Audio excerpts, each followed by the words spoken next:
Hey there, everybody. Meteorologist Jason here alongside my good friend, our executive producer, Terry Eliasen, here to talk about a lot of busy day today. A messy situation that we have outside. We were calling it a Wednesday washout. Yeah, that's a good way to describe it. Just a little bit of everything today. A lot of rain and a lot of wind coming up tonight, which I think it's going to be an active evening for sure. It's definitely going to be an active evening, and I know, as I said earlier this morning, rush hour here in southern New England starts around. Oh boy. It never ends, 11 really. a.m. It really never ends. But yeah, I would not want to be, and I probably will be one of those driving home tonight in the middle of all this. But if we can check out the graphics, this thing is juiced up. Literally that big white-green trail of clouds is a measure of the moisture in the air, and we're pulling all the way from really the Gulf of Mexico for this thing, so it's like a fire hose of moisture, really. It's been really interesting to see things sort of unfold. I was in New York City yesterday, and it was basically a rain out there, and then today the opening act is not only the fog, but also the rainy conditions. We got wind factored into that as well, which is why we have our next weather alert in effect. And look at radar. Radar has been busy since earlier this morning when I got in around 4 a.m. We've had some ponding on the roadways. We had drive times pretty lengthy as well. And look up to the north. I don't know if you guys can look pretty close. North on 495, getting up into the Merrimack Valley, just around the Manchester region. There's a little bit of a pink color you see there. And earlier this morning, Terry, especially around our broadcast time, we had temperatures flirting between, let's say, 32, 34 degrees. So I was just basically advising people that column of air was getting really close to the ground of having some pretty near freezing temperatures. Yeah, I mean, so obviously you've probably seen the forecast for today. Those that are watching, we're forecasting highs near 60 degrees. It's going to take its time getting up there to the north. So, and we'll show you the temperature map in a minute, but it's warm now to the south, and that warmer air is just ever so slowly moving northward. So there's still some areas up near the Mass New Hampshire border that are sort of close to freezing. We haven't had many reports of accidents or anything major up there, but just a good note to beware if you're up there. The warm air has not yet arrived, and there still could be a little bit of a freezing rain condition up there. But as we widen out to see that whole chunk of rain all the way down to Florida. So we've really got about 12 more hours of this off and on showers. Can you believe? And then the heavy stuff tonight. We already have, I just checked, between a ½ inch and an inch of water in most of eastern Mass. So needless to say, we're going to be well over 2, if not over 3 inches of rain when this thing's all said and done. But several things to keep in mind throughout the day today, including if you're out and about, especially as it gets dark. You can't really see those puddles in the highways. I did some of it, last night. You think you can kind of cruise along, and all of a sudden you hit a big puddle, and you're kind of, it alerts you a little bit. It'll alert you a little bit, yes. So Sarah was just saying, 3 things to keep in mind there. The hydroplaning could possibly be an issue for you later on this evening.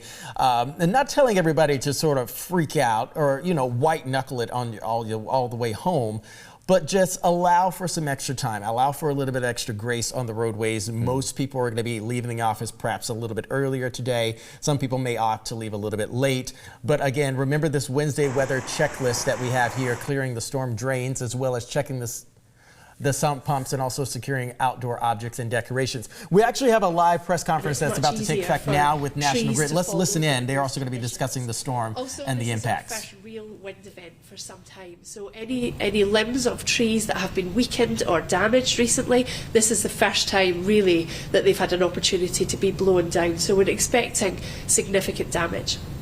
We are preparing, as we always do, for what the weather throws at us. We have 640 crews across our service territory. That's more than 2,000 people who are out there ready to deal with wires, deal with trees that have fallen.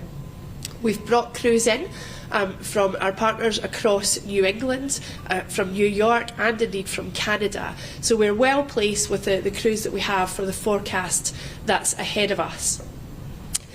You can prepare for this weather event. The usual advice that we give: make sure that your fridge and freezer is turned to its coldest possible setting so that your food will be preserved for longer.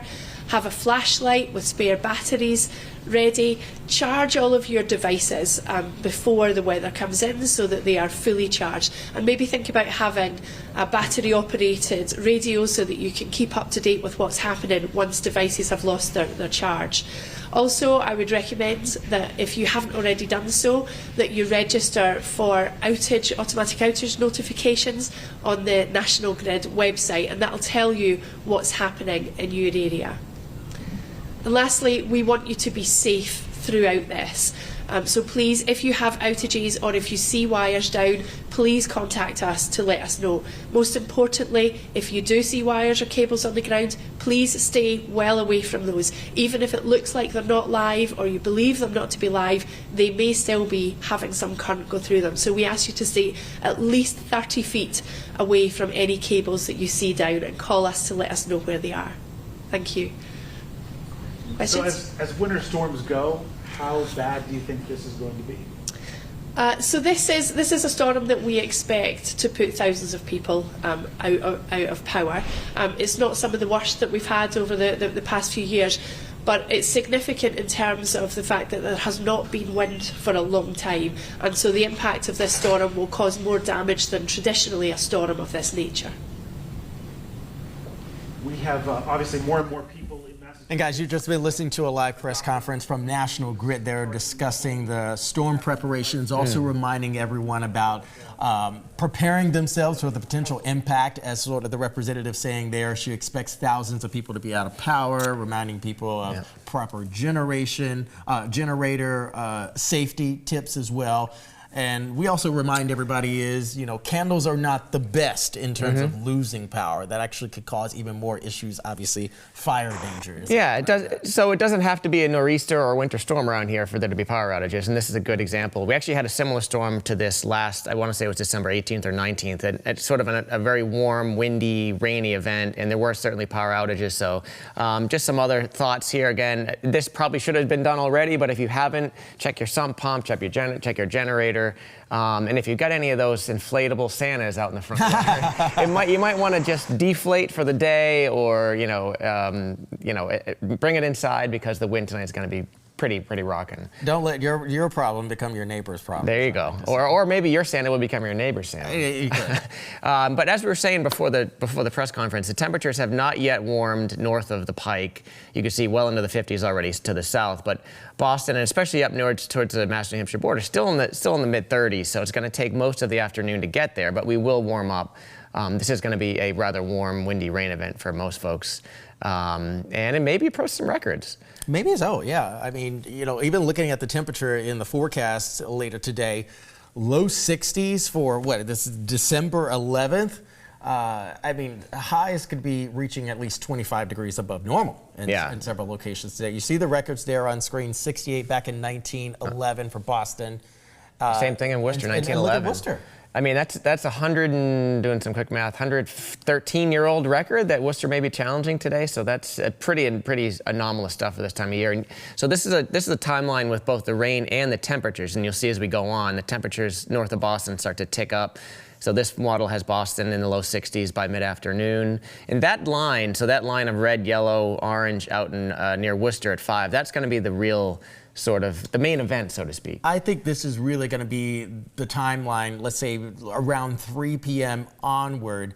And one of the things that you can kind of see here is it's really just sort of that north-south orientation right on 495, north and southbound. Imagine driving through that at, with the regular PM commute, and then that thing's going to sort of slowly inch eastward. May sort of have some breaks in the line, and then this model has a sort of a back edge or another line forming out in Western Mass around 8 o'clock, and it all kind of comes through between, like you said, 3 or 4 o'clock and about 11 or midnight tonight, and then it's kind of a quick sort of end after that. But during those 5 or 6 hours, that when the heavy rain comes down, it also brings down the stronger winds, which are aloft. So it's just going to be a tough 6 or 7 hours, and that's probably when most of the flooding reports and the wind damage reports will start to come in. Now, so something that's probably, there is no flash freeze behind this, but we will be cooling down into the 30s and in many spots tomorrow morning, certainly north and west of Boston. So, just be careful as you go out in the morning. And the winds, they're still going to be busy as winds well. Are still and busy remember, obviously, friends, a lot of the foliage and things that are normally beautiful and freshly bloomed, they're dead now. Yeah. So we have the winds we're going to be dealing with here, 40, 50, 60 plus miles per hour. Then you also have the soggy soil, so that'll likely destabilize a lot of the plants and the trees and things that are around. And then you add the rain on top of that. It could end up being a small problem that becomes a bigger problem if we have a limb down, the limb hits a power line, and so on and so forth. But look at the temperature spread as Terry has up on the screen now, and seeing the changeover in terms of temperatures. Yeah, that purple area is like the 32-degree or below forecasted area. Again, this is tomorrow morning. So, and if you live out in Worcester County, parts of New Hampshire, you might want to just make sure when that first step out the door tomorrow morning, if temperatures are near freezing, and of course that rain still out, things are still wet, it could just be a little slippery out tomorrow morning. And again, that's sort of west of 495, but something to keep in mind. This is the rainfall forecast from here on out. Again, just one model, but we've already seen a ½ inch to an inch, and we're talking another, 1 to 2, maybe even a little bit more out in Worcester County. That's a lot of water. We are still technically in a drought, a severe drought. I would say that this is going to go a long way to sort of putting that behind us. If you haven't, I don't think anyone's thinking about a drought right now. I don't think they are. I was saying, let's give it to, because we get our drought monitor updated every Thursday. Yeah. I said, let's give it to next Thursday and see if there's been any marked improvement. I think there'll at least be some. There has to be, or else someone's sleeping at the wheel of the drought monitor. Yeah, I mean, this is between the storm last week and this week. We probably will have already regained about half of what we lost over the last several months. So we've had an interesting pattern change. Yeah, we sure have. I mean, it doesn't seem like that long ago. It was just sunny and beautiful for it was like 3 months. Yeah, it's 75 and November 15th. Those days are long gone. Like that. But the wind is really going to be a big factor tonight. Again, we have a high wind watch across all of eastern Massachusetts starting at 3 p.m. today, going through about midnight. Gusts to 50, 60 miles an hour. That stuff is usually along the coast. This is really, it could happen as far west as Worcester. And again, you add on some soggy limbs, some really wet ground, and like you were saying, could get a lot of wind damage reports this evening. Again, this is just another illustration of where the strongest winds in the red we think will be. But that Leominster to Worcester area out there, again, 45, 50 mile an hour gusts in those areas are pretty rare in wintertime. So something we could definitely see tonight. Yeah, and I think about this too, Terry, having lived in several locations here in the lower 48. We're not on a grid system in the Boston metro like similar other towns and, metropolitan areas. I always think about the construction zones. We have a lot of construction zone in and around the Boston area right now, and our roads bend, they wind, and the water can get sort of potted in several locations where some of those bends are, some of the berms there on the interstates and our main and also our secondary arteries in and around the area. So again, remember the construction zones. A lot of the construction people probably are not working today because it's rainy and windy.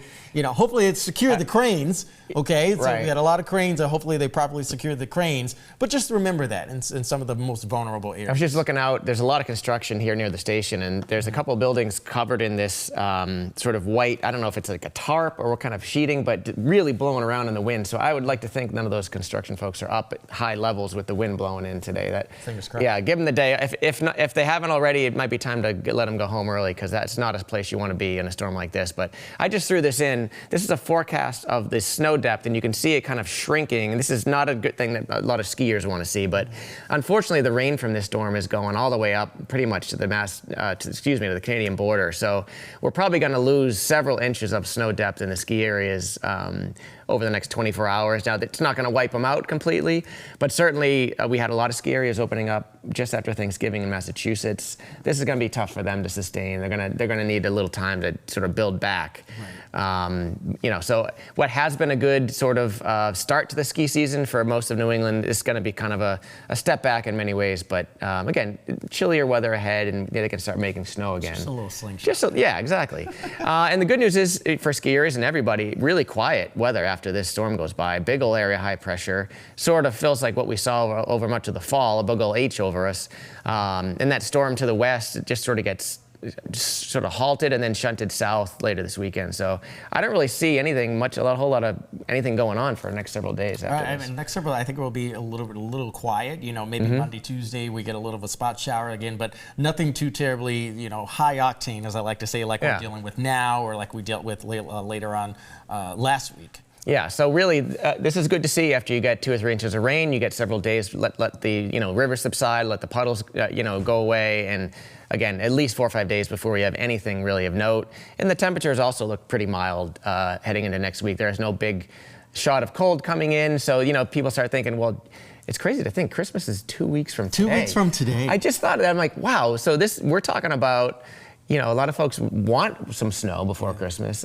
There's really nothing, as of now, no big cold, no big snow in the forecast. It actually hit me earlier. I was talking to Paula Eben. We were talking about plans for the holidays, and I said, "Oh my God, Paula, it's literally 2 weeks. 2 weeks from today. That doesn't even feel like it." Jeepers. But look at how we, sort of end the week, heading into the weekend.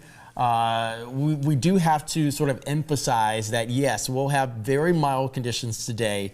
With the rain and the wind, we'll be in the upper 50s, the low 60s. So just a momentary reprieve from the cold weather, but it's also not going to be that far away because it returns again. Certainly look at Friday night, Saturday night, and perhaps even Sunday night. We're back into the teens, friends. And, having temperatures in the 30s and 40s in the day, the body is kind of like, listen, what's going on? What's happening? Yeah, and then next week, again, as we showed you, that 6 to 10 longer range forecast looks on the mild side, near or above average temperatures. No threat of any big nor'easters or snowstorms just yet, but maybe we get a little something before Christmas to whiten the ground. We got until May. Okay, I guess we do. And to end on a downer, yeah. Only kidding, everybody. Only kidding. No, anyway, so we want everyone to stay safe out there today. Obviously, especially this evening as the winds ramp up and the rain starts to get heavy, leave extra time. Just because it's not snow doesn't mean you can't have treacherous travel, and we think that's going to be the case tonight. And obviously, you'll be watching. Well, you're on at noon, and Eric will be on all afternoon and this evening. Absolutely. We'll keep you guys updated. And also remember to charge your devices, especially in case you lose power. Have a wonderful day, everybody. Be safe. I'm Jason Mikell, Terry Eliasen. This is WBZ. Have a great day.